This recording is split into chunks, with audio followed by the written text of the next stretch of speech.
Hello दोस्तों, कैसे हैं आप लोग। आप सभी का स्वागत है मेरे चैनल पे। तो दोस्तों, आपने थंबनेल देखकर समझ ही गया होगा हम लोग आज क्या टॉपिक पे बातचीत करने वाले हैं। आज हम लोग बातचीत करेंगे एफएमसी पुणे के बारे में, यानी कह सकते हैं आर्म फोर्स मेडिकल कॉलेज के बारे में बातचीत करेंगे।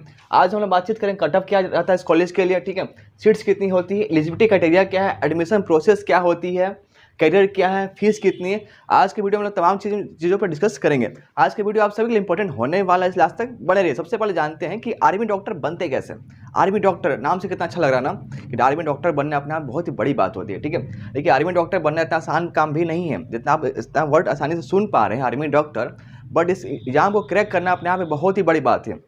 यहाँ तक ये भी कहा जाता है कि इसमें आप एडमिशन ले पाना, अब जो भी आप एग्जाम तैयारी करते हैं एम्स का, एम्स से भी टफ होता है, क्योंकि एम्स में एडमिशन ले पाना बहुत इजी होता है, ठीक है। उसके लिए अच्छा खासा मार्क्स लेकर आना पड़ता है, नो डाउट। बट वहाँ पे आप नीट एग्जाम देते हो, आप एम्स में डॉक्टर बन जाते हो। बट यहाँ पे नीट एग्जाम देने के बाद एक और एग्जाम देना पड़ता है, जो एफएमसी होते हैं, एफएमसी जो भी अथॉरिटीज़ होते हैं, वो एक और एग्जाम कंडक्ट कराते हैं, जो कि बहुत ही टफ होता है। मतलब यहाँ पे अपने आप में लाइफ सेट करना अपने आप बहुत ही बड़ी बात होती है। जो भी स्टूडेंट्स यहाँ पर डॉक्टर बनते हैं वो वेल डिसिप्लिन बन के निकलते हैं, मतलब उनका लाइफ बहुत ही सेट होता है, पैसा अच्छा खासा कमाते हैं।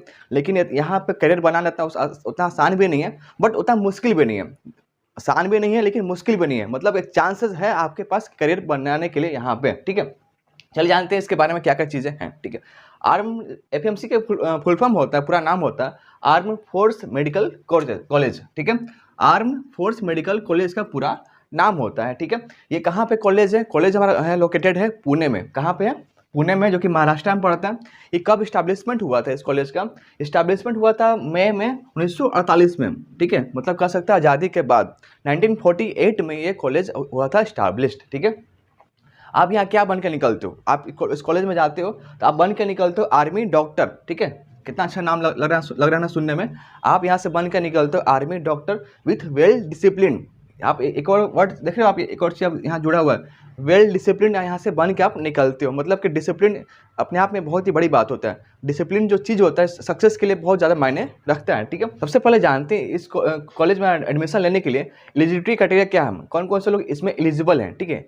एलिजिबिलिटी क्राइटेरिया की बात करें तो आपके पास 12th में फिजिक्स केमिस्ट्री बायोलॉजी होना चाहिए, प्लस आपके पास होना चाहिए इंग्लिश, ठीक है।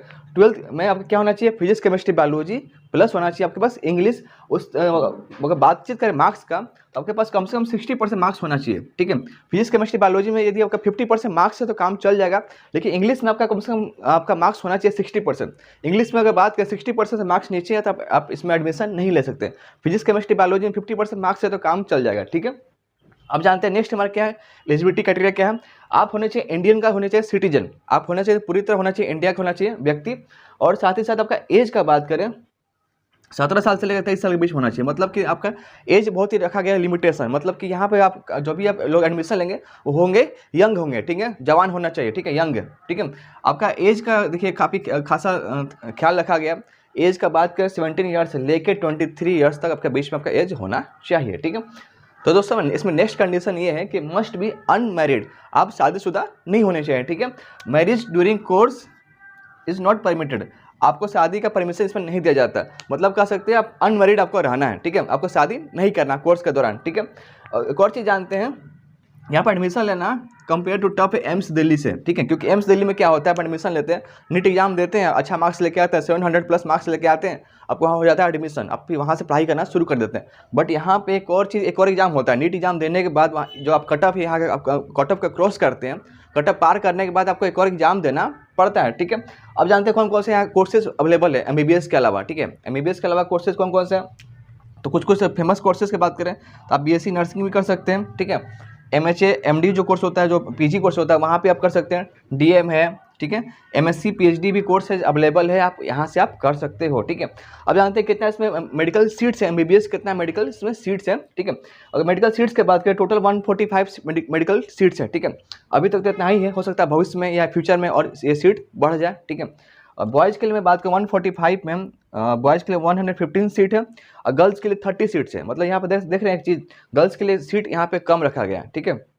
और बॉयज़ के लिए 115 सीट है, यानी कह सकते हैं 115 सीट है बॉयज़ के लिए और 30 सीट है गर्ल्स के लिए। जिसमें कि बात करें इसी में अगर दोनों मिला कर बात करें तो SC ST के लिए भी 10 सीट है, मतलब आउट ऑफ 145 SC ST के लिए भी 10 सीट्स रखा गया है रिजर्व। ठीक है, अब जानते हैं इसके लिए कट ऑफ कितना जाता है, कट ऑफ आपको कितना पार करना पड़ेगा FMC के लिए। ठीक है, कट ऑफ की बात करें तो लड़कों का थोड़ा सा कट ऑफ कम जाता है, लड़कियों का थोड़ा सा कट ऑफ ज़्यादा जाता है। ठीक है, बॉयज़ के लिए बात करें 610 प्लस आपका कट ऑफ लेके आते हो, मतलब उतना अच्छा स्कोर कर पाते हो। अब इस कॉलेज के लिए आप एलिजिबल हो। ठीक है, आप इसके लिए फाइट कर सकते हो। ठीक है, 610 प्लस। और लड़कों के लिए सीट भी यहाँ पर ज़्यादा है, लड़कियों के लिए सीट कम है और इसका कट ऑफ भी जाता है ज़्यादा। ठीक है, देख रहे एक चीज़ आप, यहाँ कट ऑफ भी ज़्यादा जा रहा है, 625 प्लस कट ऑफ यहाँ जाता है और यहाँ सीट भी कम है, यानी कह सकते हैं लड़कियों के लिए कंपटीशन यहाँ पर थोड़ा सा ज़्यादा है। आपको थोड़ा सा फोकस ज़्यादा करना पड़ेगा, थोड़ा सा पढ़ाई आपको ज़्यादा करना पड़ेगा और मार्क्स भी आपको ज़्यादा लेके आना पड़ेगा। ठीक है, अब जानते हैं सिलेक्शन प्रोसेस यहाँ पे क्या है। इस कॉलेज में चाहते हैं आप एडमिशन लेना, यहाँ पे चाहते हैं आप आर्मी डॉक्टर बनना, तो सिलेक्शन प्रोसेस क्या हो सकता है। सिलेक्शन प्रोसेस की बात करें, आपको सबसे पहले नीट एग्जाम क्रैक करना है। नीट एग्जाम में आपको ये जो कट ऑफ है आपको इसको पहले पार करना है। ठीक है, इसको पहले क्रॉस करना। उसके बाद FMC का अपना कुछ एग्जाम होता है, अपना कुछ रूल्स है, रेगुलेशन है, आपको वो चीज़ पूरा करना पड़ेगा, तभी आप डॉक्टर आप यहाँ पे बन पाओगे। ठीक है, तो कुछ कौन कौन से एग्जाम है जो कि यहाँ के जो भी मेडिकल अथॉरिटीज़ होती हैं, जो भी FMC का जो भी अपना जो अथॉरिटीज़ हैं, जो भी जजेज हैं, वो कुछ एग्जाम कंडक्ट कराती हैं, जो कि आपको एग्जाम को आपको पार करना पड़ता है, तभी आप सिलेक्शन यहाँ पे हो पाएगा। ठीक है, पहला एग्जाम का इसमें नाम आता है जिसको बोलते हैं ELR। ठीक है, जो आप ये एग्जाम देख रहे हैं इसमें होता है रिटन टेस्ट होता है। ठीक है, क्या होता है, रिटन टेस्ट होता है, या कह सकते हैं MCQ क्वेश्चन पैटर्न रहता है। इसमें क्या होता है, इंग्लिश लैंग्वेज आप जहाँ पर चेक किया जाता है, कंप्रेशन चेक किया जाता है, English language plus comprehension check किया जाता है, साथ ही साथ आपका लॉजिकल जो रीजनिंग होता है ना वो चीज़ चेक किया जाता है। ठीक है, इंग्लिश लैंग्वेज प्लस लॉजिकल जो होता है रीजनिंग, वो सारा क्वेश्चन आपसे यहाँ पैटर्न पूछा जाता है। ठीक है, ये कह सकते हैं रिटन टेस्ट एक तरह का जो कि CBT मोड रहता है। ठीक है, क्वेश्चन बहुत ही इजी रहता है, आपको थोड़ा सा मेहनत ज़्यादा करना पड़ेगा। इस कॉलेज में आप चाहते हैं एडमिशन लेना तो थोड़ा सा एक्स्ट्रा एफर्ट डालना पड़ेगा। ठीक है, इसमें बात करें 40 क्वेश्चन रहता है, 40 MCQ क्वेश्चन रहता है, जिसमें आपका 80 मार्क्स का रहता है, मतलब कह सकते हैं एक क्वेश्चन आपका रहता है 2 मार्क्स का। ठीक है, तो टोटल अगर बात करें 40 क्वेश्चन है जो कि होता है 80 मार्क्स का होता है। और साथ ही साथ जो आपका टेस्ट होता है वो होता है CBT मोड, कंप्यूटर बेस्ड आपका टेस्ट होगा। ठीक है, और यहाँ पर निगेटिव मार्किंग भी है, ऐसा नहीं कि आपको निगेटिव मार्किंग नहीं है, आपको निगेटिव मार्किंग भी है। आपको जो क्वेश्चन आए उसी को अटेम्प्ट करना है। ठीक है, आपको टाइमिंग दिया जाता है 30 मिनट्स, मतलब 30 मिनट्स में आपको 40 क्वेश्चन आपको अटेम्प्ट करना है। कितना में, 30 मिनट्स में आपको 40 क्वेश्चन अटेम्प्ट करना है। आपको टाइमिंग दिया जा रहा है, सॉरी टाइमिंग यहाँ पर 30 मिनट्स हो गया, आपको टोटल मार्क्स से 80 मार्क्स आपका हो गया। ठीक है, और निगेटिव मार्किंग भी है, तो आपको इंग्लिश प्लस आपको रीजनिंग पे फोकस करना है, इंग्लिश प्लस जो कंप्रिहेंशन होता है थोड़ा थोड़ा आपको देख लीजिएगा, वहाँ से आपको करेक्ट कर सकते हैं। ठीक है, नेक्स्ट बात करें, उसके बाद आपका अगला स्टेप होता है डॉक्यूमेंट वेरिफिकेशन का। आप जब ये एग्जाम आप दे दोगे, ठीक है, उसके बाद आपका होगा डॉक्यूमेंट वेरिफिकेशन होगा। उसके बाद अगर बात करें तो एक और होता है PAT टेस्ट होता है, उसमें क्या होता है साइकोलॉजिकल असेसमेंट टेस्ट होता है, जिसमें इसका मार्क्स नहीं ऐड होता है। ठीक है, आप PAT जो टेस्ट आप देख रहे हो, साइकोलॉजिकल असेसमेंट टेस्ट आप देख रहे हो, इसका मार्क्स आपका ऐड नहीं होता है। ठीक है, मार्क्स किसका ऐड होता है, अब इसका ऐड होता है, और एक और चीज़ होता है इंटरव्यू, उसी का मार्क्स आपका ऐड होता है। इसमें बस आपको क्वालिफाई करना है। ठीक है, PAT टेस्ट में आपको सिर्फ क्वालिफाई करना है, बाकी आप टेंशन मत लीजिए। ठीक है, उसके बाद नेक्स्ट आपका होगा मेडिकल एग्जामिनेशन होता है, आपका पूरा बॉडी का चेकअप होगा, कोई बॉडी में डिफॉल्ट नहीं है, आप पूरी तरह फिजिकली फिट है कि नहीं है, जो भी सिर्फ चीज़ मेडिकल प्रोसीजर होता है, मेडिकल एग्जामिनेशन पे होता है, पूरा बॉडी का चेकअप होता है, आप वहाँ पे पूरी तरह फिट है कि नहीं फिट है वो भी चीज़ चेक किया जाता है। लास्ट आपका जो फेज होता है पर्सनल इंटरव्यू, इससे तब आप बच नहीं सकते। ठीक है, तो इससे आप बच नहीं सकते। ये जो आप पर्सनल इंटरव्यू देख रहे हैं, जो इंटरव्यू आपका होगा वो होगा 50 मार्क्स का होगा, जहाँ पे 5 जजेज आप सामने बैठे रहेंगे, ऐसे लगातार 5 जजेज बैठे रहेंगे, 5 जजेज आपको जाना है, एंट्री करना, आपको पर्सनल इंटरव्यू होगा जो कि होगा 50 मार्क्स का होगा। ठीक है, जिसमें आप इंग्लिश या हिंदी में कंफर्टेबल दे सकते हैं, बट मैक्सिमम टाइम इंटरव्यू जो होता है वो इंग्लिश में ही होता है, तो थोड़ा सा इंग्लिश आपका थोड़ा कर लीजिएगा स्ट्रॉन्ग। ठीक है, वहाँ पर 50 मार्क्स का होगा आपका इंटरव्यू। ठीक है, तो वहाँ पर डरना नहीं है, आपको कॉन्फिडेंट रहना है, सेल्फ अपने आप पर रखना है भरोसा कि मैं इंटरव्यू निकाल लूँगा। ठीक है, वहाँ क्या क्या आपसे क्वेश्चन पूछा जा सकता है, तो GK पूछा जाता है, जनरल नॉलेज, जो करंट अफेयर जो भी चीज़ चल रहा है वो सब देखा जाता है कि आपका क्या माइंड है, कैसे आप क्वेश्चन का जवाब दे पा रहे हो। ठीक है, आपका देखा जाता है इंटरेस्ट देखा जाता है, आपका हॉबीज़ देखा जाता है, माइंड एबिलिटी चेक किया जाता है, आपको किसी चीज डाल दिया जाएगा सिचुएशन में, आपसे कुछ क्वेश्चन पूछा जाएगा, क्रिटिकल कंडीशन में क्वेश्चन पूछा जाएगा, किस कंडीशन में ऐसा होगा तो क्या होगा। ठीक है, तो आपको थोड़ा सा उसके लिए थोड़ा सा मेंटली तैयार रखना पड़ेगा। ठीक है, तो सिलेक्शन जो बेसिस होता है कि किसकी बेसिस पर होता है, पहले तो आपने नीट एग्जाम दिया, अच्छा आपने कट ऑफ पार किया, वहाँ से आप आ गए यहाँ इस कॉलेज में आ गए, ठीक है। तो उसके बाद क्या होगा, आपको ये इंग्लिश एग्जाम देना पड़ेगा। इंग्लिश एग्जाम में बात करें तो 80 मार्क्स में आपको जितना अच्छा मार्क्स लेके आओगे उसी बेसिस पे बनेगा मेरिट, और जब का होगा इंटरव्यू तो इसी की बेसिस पे बनता है मेरिट। जो मेरिट बनता है आपको टोटली बात करें तो आपको इंग्लिश जो आपके यहाँ टेस्ट देख रहे हो इसके बेसिस पे, प्लस आप जो इंटरव्यू देख रहे हो 50 मार्क्स का, और ये 80 मार्क्स का आप जो टेस्ट देख रहे हो इसी की बेसिस पे बनता है आपका इंटरव्यू, सॉरी इसी की बेसिस पे आपका बनता है सिलेक्शन बनता है, मतलब कह सकते हैं मेरिट आपका इसी की बेसिस पे बनता है, ठीक है। तो आपको क्या करना है कि इसी चीज़ पे फोकस करना है। आपका इंटरव्यू जो भी इंटरव्यू होगा आपको वो अपना बेस्ट देना है, ठीक है। और जो भी आपका टेस्ट होगा इंग्लिश का जो टेस्ट होगा आपको वो आपको बेस्ट देना है। तो दोस्तों अब हम लोग बात करते हैं MBBS फीस कितना लगेगा, ठीक है। तो फीस का बात करें तो आपको पेमेंट करना ही पड़ता है। कॉलेज फीस का बात करें आपको कॉलेज फीस देना पड़ेगा 27,500, ठीक है, यानी कह सकते हैं 27,500 आपको रुपीज़ लगेगा कॉलेज फीस। उसमें अलावा बहुत सारा चार्जेस लगती है, जैसे अलाइड चार्जेस लगेगा। अलाइड चार्जेज आपका 46,500 रुपया है। उसके अलावा बात करें मेस चार्जेज है आपका कितना 6,000, ठीक है, 6,000 रुपया मेस लगेगा चार्ज। उसके अलावा बात करें यूनिवर्सिटी फीस लगेगा 3510 रुपया, ठीक है। उसके अलावा बात करें FMC का कुछ होता है इंश्योरेंस, ठीक है, जो कि आपके लिए बहुत ज़्यादा बेनिफिशियल रहता है, बहुत ज़्यादा बेनिफिट रहता है, और वो आपका अमाउंट लगता है 7200, यानी कह सकता है 7200 आपका लगता है FMC इंश्योरेंस। टोटल आपका अमाउंट जो पेमेंट करना पड़ता है एडमिशन का टाइम आपको इतना पेमेंट करना पड़ता है 90,710 रुपीज़ आपको इतना पेमेंट करना पड़ता है, ठीक है। इसमें एक और चीज़ मैंडेटरी क्या है, कंपलसरी है, आपको हॉस्टल जो है आपको लेना ही पड़ेगा, बिना हॉस्टल का आप नहीं रह सकते, तो हॉस्टल आपका कंपलसरी है, ठीक है। ये आपको बातें ध्यान देनी पड़ेगी, ठीक है।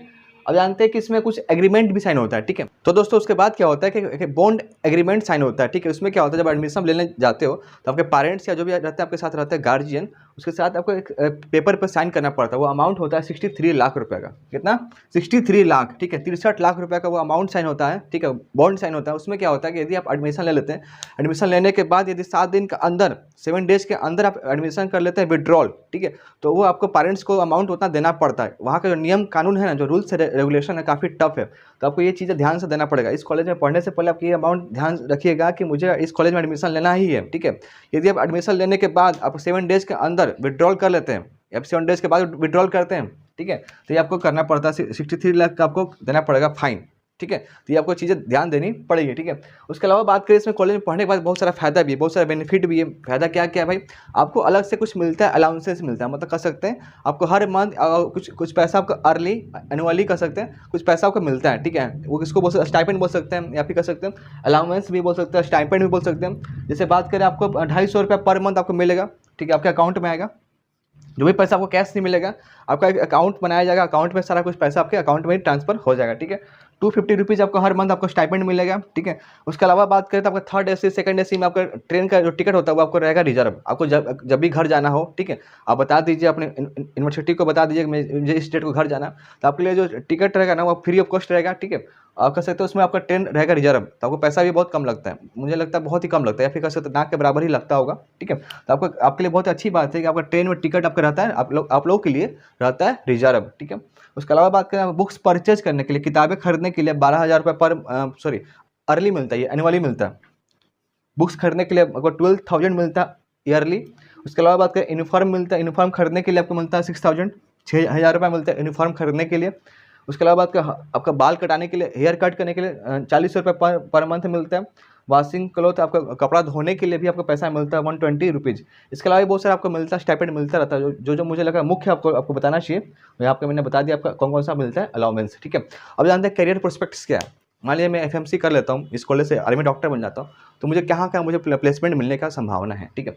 यदि जैसे आप MBBS कंप्लीट करोगे ना, आप एज ए कैंडिडेट ज्वाइन कर सकते हो कमीशन ऑफिसर एज ए पद पे आप ज्वाइन कर सकते हो, ठीक है। आप कमीशन ऑफिसर, आप कहाँ का आपको मिलने मौका मिलेगा काम करने का, आर्मी में, ठीक है, नेवी में, या फिर बात करें तो एयरफोर्स में आप जा सकते हो एज ए कमीशन ऑफिसर आप ज्वाइन करोगे, ठीक है। यहाँ जो भी सैलरी मिलती है आपको सैलरी मिलती है 7th पे कमीशन पे सैलरी मिलती है, जो कि बहुत ही अच्छा सैलरी मिलता है, ठीक है। उसके अलावा सैलरी के अलावा बहुत सारे आपको अलाउंसेस भी अलग से मिलती रहती है, ठीक है। अब इसमें बात करें, इसमें प्रमोशन भी मिलता रहता है, ठीक है। आप जो ज्वाइन करेंगे as a commission officer join करेंगे, उसके अलावा बात करें तो जैसे जैसे आपका एक्सपीरियंस बढ़ेगा, वैसे से आपका नॉलेज बढ़ेगा, वैसे से आपका प्रमोशन भी बढ़ता चला जाएगा, ठीक है। आप किसी भी इसमें डिफेंस में किसी भी ज्वाइन करते हैं, आर्मी चाहे नेवी चाहे एयरफोर्स में आप ज्वाइन करते हैं, आपको प्रमोशन भी होगा। आप स्टार्ट करेंगे, आप यहाँ से स्टार्ट करेंगे एज ए कैडेट स्टार्ट करेंगे, एज ए कैडेट आप स्टार्ट करेंगे, उसके बाद आपके प्रमोशन धीरे धीरे बढ़ती चली जाएगी। कैडेट बनेंगे, उसके बाद आपका प्रमोशन होगा लेफ्टिनेंट बनेंगे, उसके बाद आप कैप्टन बनेंगे, उसके बाद बनेंगे मेजर, ठीक है। उसके बाद आप बनेंगे लेफ्टिनेंट कर्नल बनते हैं, ठीक है। उसके बाद आप बनते हैं कर्नल, उसके बाद आपका प्रमोशन होगा, आप बनेंगे ब्रिगेडियर, फिर उसके बाद प्रमोशन होगा, आप बनेंगे major colonel, sorry major general, ठीक है। उसके बाद आप बनेंगे लेफ्टिनेंट जनरल बनेंगे, लेफ्टिनेंट जनरल आप यहाँ से पोस्ट बने।